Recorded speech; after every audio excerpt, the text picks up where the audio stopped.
नमस्कार, आप देख रहे हैं एचएस बिहार। मैं हूं आदेश पुरी। बिहार में अभी सबसे चर्चा का विषय बने हुए हैं बिहार के पूर्व डीजीपी गुप्तेश्वर पांडे। कल रात ही उन्होंने वीआरएस ले लिया, 5 महीने पहले अपनी नौकरी छोड़ दी। इसके साथ ही साथ उनकी अब राजनीति में जाने की जो संभावनाएं हैं वो मजबूत हो गई हैं, उन पर मोहर लग गया है। और सबसे बड़ा प्रश्न है कि वो किस दल को ज्वाइन करेंगे और कहाँ से विधानसभा का चुनाव लड़ेंगे। लेकिन साथ ही साथ आपको बताया चले, बिहार में एक जगह लोकसभा का भी उपचुनाव होने वाला है, वाल्मीकि नगर लोकसभा क्षेत्र। और कयास लगाए जा रहे हैं कि गुप्तेश्वर पांडे विधानसभा नहीं बल्कि संसद जाने का प्लानिंग कर रहे हैं। इन सभी मुद्दों पर हमारे साथ बात करने के लिए हमारे वरिष्ठ सहयोगी रंजीत झा, जिनसे हम बात करेंगे कि गुप्तेश्वर पांडे की आगे की राह क्या होगी। रंजीत सर, सबसे पहला प्रश्न, आखिर 5 महीने पहले उन्होंने डीजीपी जैसे पद से वीआरएस ले लिया, क्या उनको ऑफर जो है ऐसा मिला हुआ है जिसके लिए उन्होंने 5 महीना पहले वीआरएस ले लिया? इसको जरा विस्तार से बताएं आप। देखिए, डीजीपी गुप्तेश्वर पांडे, अब पूर्व डीजीपी गुप्तेश्वर पांडे जो जब तक डीजीपी रहे तब तक उनके जो कार्यकाल को आप देखें, वो डीजीपी से अधिक एक नेता की तरह पहले से दिख रहे थे। उनका हाव भाव, उनका अंदाज आप देखे होंगे। जो सुशांत सिंह राजपूत का मामला रहा, उस वक्त वो मुख्यमंत्री के प्रवक्ता कम जदयू के प्रवक्ता अधिक लग रहे थे। जिस हिसाब से बोल रहे थे, उन्होंने रिया चक्रवर्ती के खिलाफ बयान दिया कि रिया चक्रवर्ती की औकात नहीं है कि वो मुख्यमंत्री के खिलाफ कुछ बोल दे। तो एक जो पुलिस प्रशासनिक अफसर है, जो पुलिस सेवा में इतनी बड़ी ओहदे पे वो खड़ा है, बैठा हुआ है, वो आदमी इस तरह से बयान देता है, तो इसका मतलब ये है कि राजनीतिक महत्वाकांक्षाएं कहीं ना कहीं जुड़ी हुई थी। और समय से पहले वीआरएस लेने का मतलब क्या होता है? अगर आपके पास कोई विकल्प है तब तो जनरली आप देखेंगे कि जो प्रशासनिक सेवा के लोग होते हैं, भारतीय प्रशासनिक सेवा के, वो रिटायरमेंट से कुछ पहले वीआरएस ले लेते हैं। तो या तो उन्हें बीपीएससी भेज दिया जाता है या फिर कहीं और बड़े ओहदे में उन्हें किसी विभाग में फिर से अपॉइंट किया जाता है। लेकिन एक डीजीपी जब इस तरह के कदम उठाते हैं, तो डीजीपी गुप्तेश्वर पांडे जब तक रहे और अब जो उन्होंने ये कदम उठा लिया, तो यहाँ से एक साफ साफ रास्ता जाता है कि वो पॉलिटिक्स में ही एंट्री मारेंगे। और पॉलिटिक्स में एंट्री कैसे मारेंगे? तो सबसे पहले जैसे ही वीआरएस हुआ, उन्होंने पूरे बिहार की सियासत में ये चर्चा हो गई, बिहार के आम लोगों के बीच ये चर्चा हो गई कि ये विधानसभा चुनाव लड़ने जा रहे हैं। सबने बक्सर का चुनाव भी कर दिया कि बक्सर में ही किसी न किसी सीट पर वो चुनाव भी लड़ लेंगे, क्योंकि रहने वाले भी वहीं के हैं। तो ये परिस्थितियां बनी। तो अचानक से जब लोगों का कहते हैं, लोग रिसर्च करने लगते हैं, तो शायद किसी के दिमाग से मिस हो गया था ये बात कि वाल्मीकि नगर जो लोकसभा सीट है वो खाली पड़ा हुआ है, उपचुनाव वहाँ पे होने, और ये विधानसभा के साथ ही ये भी चुनाव जो है वो निपटाया जाएगा। तो कोई इतना बड़ा अफसर जो डीजीपी रहा, एक बिहार का हेड रहा, वो एक विधानसभा क्षेत्र के लिए चुनाव क्यों लड़ेगा और उसके लिए वीआरएस क्यों लेगा? तो स्वाभाविक तौर पर जो है ये जो गोटियां जो फैली हैं, ये कहीं बड़े दूर के संदेश के लिए है कि ये इंसान लोकसभा चुनाव लड़ेंगे, लोकसभा चुनाव लड़ेंगे, केंद्र की राजनीति करेंगे और वहीं पे इनकी सियासत जमेगी भी। क्योंकि आपको याद होगा कि 11 साल पहले 2009 में भी वो इस तरह का फैसला ले चुके हैं। ये बड़े कहते हैं ना स्टंटमैन टाइप के इंसान हैं। जब भी मौका मिलता है कोई भी रिस्क लेने से पीछे नहीं हटते हैं। रिस्क ले लिया था उन्होंने, फिर से बक्सर से उन्हें लड़ने का पूरा ऑफर मिल गया था, सारी सेटिंग थी, लेकिन मामला गड़बड़ाया लालमुनि चौबे के प्रदर्शन के बाद। उन्होंने विरोध कर दिया, वो बीच रास्ते में खड़े हो गए, तो इनका पत्ता कट गया। फिर इनके पास विकल्प नहीं था। लेकिन ये गुप्तेश्वर पांडे हैं, रॉबिनहुड पांडे, ये तो अपनी व्यवस्था फिर कर लिए। और ये जो आरोप लगा था संजय राउत की तरफ से, कहा गया था कि इनकी पत्नी ने जाकर के सरकार से गुहार लगाया कि वे मानसिक रूप से ठीक नहीं थे, थोड़ी सेहत गड़बड़ हो गई थी, माफ़ कर दिया जाए, इन्हें वापस नौकरी पे लाया जाए। ये बातें हुई थी और इन्हें वापस नौकरी मिल गई। उसके बाद से इन्होंने 11 साल बहुत हिसाब से बिताए। लेकिन इस दौरान इनके छवि को आप देखें, मीडिया फ्रेंडली इंसान शुरू से रहे। बहुत सारे डीजीपी हुए जो इतने मीडिया फ्रेंडली कभी नहीं रहे जितने ये हैं। रात रात में एक थानेदार की तरह, एक एसपी की तरह ये आपको किसी न किसी थाना में दिख जाते थे। कभी आज इस थाने में है, परसों इस थाने में है, और हर वक्त सुर्खियाँ। और एक चीज़ के लिए वो जाने जाते हैं, बहुत अच्छा भी नाम भी है इनके लिए, कम्युनिटी पुलिसिंग के नाम से बहुत फेमस है कि ये बहुत बेहतरीन लोगों को जोड़ करके जो पुलिसिंग करते थे, ये उनका शानदार था। किसी भी जिले में दंगा हो, यहाँ हो, तो हर जगह डीजीपी गुप्तेश्वर पांडे उस वक्त जाया करते थे। वो चाहे वो डीजी रहे बीएमपी के, उस वक्त भी इनको अतिरिक्त जिम्मेदारी मिलती थी। बिहार में शराब अभियान होता था, तो इसमें शराबबंदी को जागरूकता फैलाने के लिए तो ये तो इनका अपना पुलिसिया कैरियर का रहा और इसका इनको फल भी मिला कि बिहार के डीजीपी बनाए गए। लेकिन आपको लगता है कि जदयू उनको अपने में शामिल करेगी? क्योंकि जो नीतीश कुमार हैं वो अगर हम देखें शुरू में तो काफ़ी इनको लेकर मुखर रहते थे, और जैसी खबरें चलती थी कि ये बिहार में डीजीपी जो है ये बीजेपी कोटा से आते हैं। नीतीश नहीं चाहते थे कि गुप्तेश्वर पांडे डीजीपी बने, और कितने खुले मंचों से जो है एक तरह से कटाक्ष कर चुके थे। क्या लगता है कि ये जदयू में शामिल होंगे और वाल्मीकि नगर जा सकते हैं? देखिए, इसमें हम जो कहना चाह रहे थे कि कल का परसों का एक वीडियो उनका देखा गया कि वो बक्सर जाते हैं और जदयू कार्यालय में जाते हैं। वहाँ गए थे लॉ एंड ऑर्डर को समझने के लिए, खैर वो तो बात दूसरी हो गई, लॉ एंड ऑर्डर वाली बात। जैसे ही उनकी गाड़ी लगती है वहाँ के नेता उनके पैर छूने लगते हैं, और फिर जदयू के जिलाध्यक्ष से काफ़ी देर इनकी बातचीत भी होती है, और उसके बाद रात में वीआरएस का नोटिफिकेशन भी जारी हो जाता है कि गुप्तेश्वर पांडे अब डीजीपी पद से छोड़ रहे हैं, स्वैच्छिक सेवानिवृत्ति ले रहे हैं। तो यहाँ से एक रास्ता दिखता है कि वो जदयू के प्रति उनका झुकाव दिखता है। लेकिन साथ ही साथ आपने कहा कि नीतीश कुमार के फेवरेट वो नहीं रहे, क्योंकि नीतीश कुमार उनके कार्यशैली पे कई दफ़े सवाल भी उठाए, बोलते भी रहे। तो ऐसे परिस्थिति में यह भी बात है कि 2009 में वो बीजेपी से ही चुनाव लड़ना चाहते थे। तो इस वक्त देखिए जो खबरें भी चल रही है और अटकलें भी जो भी हैं कि लोकसभा अगर भी लड़ेंगे तो एनडीए के उम्मीदवार बताए जा रहे हैं, वो एग्जैक्ट जदयू के उम्मीदवार नहीं बताए जा रहे हैं। वो कहा जा रहा है कि एनडीए से चुनाव लड़ेंगे, वो सीट वहाँ पे जदयू की खाली हुई है, जदयू की खाली हुई है। तो अब देखिए यहाँ पे पूरा विधानसभा चुनाव के इस परिदृश्य को देखिए। कल हम एक जगह बैठे हुए थे, तो भाजपा के ही हैं, वो नेत्री हैं, तो उनसे बात हो रही थी, तो उन्होंने कहा था कि मतलब कि सूत्रों के हवाले से नाम नहीं लेना चाहूँगा, जो भी समझिए आप, कि बराबर सीटों की बात हो रही थी कि हम बराबर सीटों पर ही चुनाव लड़ेंगे।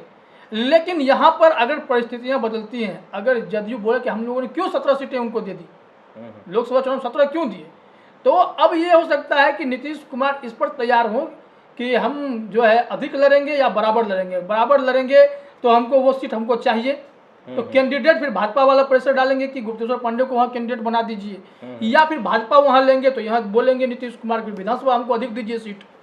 तो ये घालमेल है और ये एनडीए को सुलझाना पड़ेगा। लेकिन कैंडिडेट गुप्तेश्वर पांडे होंगे, अब इसकी चर्चा काफ़ी तेज हो गई है, क्योंकि एकमात्र ये चेहरे हैं जो केंद्र में प्रतिनिधित्व करेंगे। अब जदयू से करें या भाजपा से करेंगे इसी दोनों में से, ये तो तय है।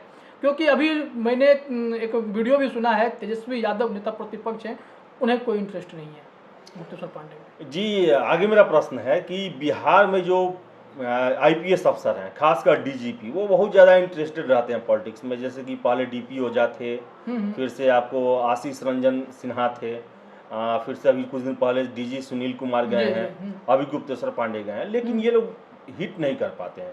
तो क्या आप भविष्य कैसा देख रहे हैं गुप्तेश्वर पांडे का, कि ये जो है पुलिस में जिस तरह इनका दबदबा रहा, राजनीति में भी क्या इनका डंका बज पाएगा कि केवल हवा ही रह जाएंगी? देखिए, ये कानून व्यवस्था के विशेषज्ञ जरूर रहे, और जहाँ तक राजनीति में जाने का प्रश्न है, ये लगता है इन्हें देख कर कि made for politics, Gupteshwar Pandey made for politics, और ये रिस्क लेने वाले इंसान हैं। और मुझे लगता है कि अगर ये विधानसभा की राजनीति करते तो यहाँ पर शायद इनका दायरा बहुत छोटा पड़ जाएगा, और यहाँ पे वो इतने सक्सेसफुल नहीं रह पाएंगे, क्योंकि एक राज्य के अंदर सिमट के रह जाना। और ये वैसे इंसान हैं, अगर ये लोकसभा लड़ते हैं, वहाँ जीत के जाते हैं, तो उनकी भूमिका वहाँ बहुत बड़ी हो जाएगी। अभी देखेंगे कि आप केंद्र सरकार में जो मोदी कैबिनेट है, उसमें बहुत सारे ब्यूरोक्रेट्स को जगह दी गई है। हर एक स्टेट के हर एक कैडर के लोग जो वहाँ से छोड़ के आए, चाहे वो सेना में रहे हों, चाहे पुलिस में रहे हों, चाहे आईएएस रहे हों, इन सभी को केंद्र सरकार ने जगह दी है कैबिनेट में, चाहे राज्य मंत्री बना दिया, चाहे केंद्रीय मंत्री बना दिया, लेकिन भूमिका बड़ी दी गई है। और गुप्तेश्वर पांडे को तोहफा मिल सकता है। सुशांत सिंह राजपूत मामले में उनकी भूमिका को आप नज़रअंदाज नहीं कर सकते। जिस हिसाब से वो बिहार सरकार की तरफ से मुखर होकर सामने आए, तो इनकी गूंज तो प्रधानमंत्री तक जरूर पहुंची होगी, महाराष्ट्र की सरकार के बीच में गूंज पहुंची है। आप गौर करेंगे कि जो जनता दल यूनाइटेड है, उनके सांसद अधिक हैं, लेकिन वहाँ पे केंद्र में वो हिस्सा नहीं है, मंत्रिमंडल में शामिल नहीं है। अगर जदयू से ये उम्मीदवार बन जाते हैं गुप्तेश्वर पांडे, अगर जीत के जाते हैं, तो हो सकता है कि इस बार नीतीश कुमार अपना मूड भी बदले, विधानसभा चुनाव भी है, तो सारे तालमेल को देखते हुए जदयू का भी खाता खुल सकता है। वहाँ जदयू के कोटे से 2-3 लोगों को केंद्रीय में जो है अगर एक्सपेंशन होता है केंद्र में तो मंत्रिमंडल में जगह दी जा सकती है, क्योंकि गुप्तेश्वर पांडे एक ऐसे शख्सियत हैं जो अगर खाली तो बैठाए नहीं जाएंगे, जिम्मेदार पद पर रहे, उन्होंने कानून व्यवस्था को लेकिन देखा, लेकिन राज्य को आपको ये संभाला। लगता है कि जदयू जो है आरसीपी सिंह, ललन सिंह, इन लोग को साइड करके गुप्तेश्वर पांडे के लिए केंद्रीय कैबिनेट में जगह बनवा सकती है? आपको क्या लगता है, क्या इतने ये दुलरुआ बन गए जदयू के लिए क्या? जदयू के लिए दुलरुआ बनने की बात नहीं, मैंने विकल्प की बात की कि अगर ऐसा होता है, अब तक ये चर्चा बीच में एक बार उठी थी कि ललन सिंह हो चाहे आरसीपी सिंह हो, इन लोगों को जो रिप्रेजेंटेशन दिया जाए, तो एक लोगों के रिप्रेजेंटेशन की बात हो रही थी केंद्र में। अब ये 2-3 लोग जाएंगे तो इसमें से जो बेहतर 1-2 होंगे उनको तो चुन लिया ही जा सकता है। अगर ये जदयू से होता है तो अगर जदयू कंप्रोमाइज कर लेता है कि हमें विधानसभा चुनाव में अधिक सीट दे दीजिए, आप ये सीट रख लीजिए, आपने हमको वहाँ पे एक अधिक दिया था, अब बराबर कर लीजिए, ये व्यवस्था वहाँ पे हो सकता है एनडीए में, तो भाजपा हो सकता है वाल्मीकि नगर से अपने उम्मीदवार के रूप में गुप्तेश्वर पांडे को दे दे, तो फिर तो वैसे भी कोई ना कोई भूमिका तो उनको मिलने जा रही है, ये तो तय है। क्या लगता है आपको, गुप्तेश्वर पांडे जो हैं बिहार की राजनीति में एक नया खिलाड़ी बन के आएंगे या फिर वही एक ब्यूरोक्रेट रिटायरमेंट के बाद कोशिश तो करते हैं लेकिन वो गायब से हो जाते हैं? राजनीति की राहें इतनी आसान तो नहीं होती हैं कि अचानक से कोई ब्यूरोक्रेट आए और बिहार के मुखिया बनने का भी सपना देख ले, तो संभव तो नहीं है, लेकिन ये भी काफ़ी अच्छे माहिर लोगों में से शुमार हैं, गिने जाते हैं अच्छे लोगों में कि काम करने वाले लोग हैं और अपना प्रसिद्धि है इनकी ख्याति है और काम करने का अपना इनका अंदाज है। समय लगेगा, वक्त लगेगा, लेकिन इतनी जल्दी राहें आसान नहीं हो जाएंगी। एक बैकग्राउंड की हम बात करें, जैसे कि गुप्तेश्वर पांडे के अगर हम देखें जब से डीजीपी बने, खासकर 2020 में, चाहे कोरोना का समय भी हो, चाहे सुशांत सिंह मामला को जिस तरह उन्होंने उठाया, फिर से जो उन्होंने कुछ इंटरव्यू दिए हैं, जैसे कि बड़े जो वेब पोर्टल हैं उन पर इंटरव्यू दिए हैं, तो एक तरह से उनके बयानों से लगा कि वो डीजीपी नहीं बल्कि अपना एक स्टेटस बना रहे हैं। बिल्कुल, अपना जो जितने काम किए उन्होंने फेमस, वो जनता के बीच में बताना चाह रहे हैं। तो क्या जो है गुप्तेश्वर पांडे ये जो दिन कल आया है उसकी तैयारी बहुत पहले से शुरू कर दिए थे क्या? बिल्कुल, ये आप तो नोटिस कर सकते हैं कि ये हर एक कदम फूंक फूंक के रख रहे थे। आपको याद होगा कि महीने 2 महीने पहले अचानक से किसी पोर्टल ने यह खबर चला दी कि गुप्तेश्वर पांडे ने डीजीपी पद से इस्तीफा दे दिया है, और उसके तुरंत बाद इनका एक ट्वीट आया था कि देखिए ऐसे पोर्टल वाले को मैं क्या कहूँ, मेरे इस्तीफे की अफवाह फैला रहा है। ठीक है, ये बिल्कुल गलत है, सरासर गलत है, और वो बात अब सही साबित हो रही है। उन्होंने वीआरएस ले लिया है, तो कहीं ना कहीं ये खिचड़ी तो पक रही थी, क्योंकि जो है ना चिंगारी तभी उठती है जब कहीं आग लगी हो, कुछ ना कुछ तो बात है ही। तो आग लग चुकी थी और ये जो धुआं है, चिंगारी जो भी कहिए, ये तो उठ रहा था और उड़ उड़ के कहीं कहीं पहुंच रहा था। लोगों को जो खबर मिल रही थी वह सामने आ गई, अब सच्चाई सामने है। तो गुप्तेश्वर पांडे इससे इनकार नहीं कर सकते कि ये चीज़ें उनकी पहले से सेट हो रही थी। तो ये था हमारा चर्चा जी गुप्तेश्वर पांडे के एक्टिविटी को लेकर और उनके आगे आने वाले भविष्य को लेकर, कि कैसे कैसे जो है उन्होंने गुप्त रखते हुए फूक फूक के कदम रखा और उनका सारा जो कैरियर का जो लबोलुआब था वो था पॉलिटिक्स में ही जाना, क्योंकि 11 साल पहले भी वो एक बार वीआरएस ले चुके थे। हालांकि उस समय उनका दाल तो नहीं गल पाया, लेकिन अभी कोशिश है विधानसभा या संसद जाने की। हालांकि अभी उन्होंने कुछ स्पष्ट नहीं किया है। शाम को आएंगे लाइव वो और अपनी बातें रखेंगे और नए लिबास में आ रहे हैं, वो कुर्ता पजामे में आ रहे हैं। तो एक बात तो क्लियर है कि बिहार में जितने भी ब्यूरोक्रेट हो, वो रिटायरमेंट के बाद या नौकरी के समय उन्हें पता चल जाता है कि जो वास्तविक शक्ति है वो राजनीति में ही है, और वही उन्हें फिर खींच कर लाती है। ज़्यादातर ब्यूरोक्रेट तो नहीं चल पाते हैं राजनीति के इस कठोर डगर पे, लेकिन देखने वाली बात है गुप्तेश्वर पांडे जो अपनी छवि को जो है प्योर गवई और एक तरह से बोले तो नेताओं की तरह बना के रखे हैं। पहले से उन्होंने एक तरह से अपना राह आसान कर लिया है। अब देखने वाली बात है कि जनता उन पर कितना विश्वास करती है और कहां से वो चुनाव लड़ते हैं, कौन सा चुनाव लड़ते हैं। सभी अपडेट हम लेकर आते रहेंगे। फिलहाल बने रहिए आप एचएस बिहार के साथ। वीडियो को लाइक शेयर करें और चैनल को सब्सक्राइब जरूर कर लें। बहुत बहुत धन्यवाद।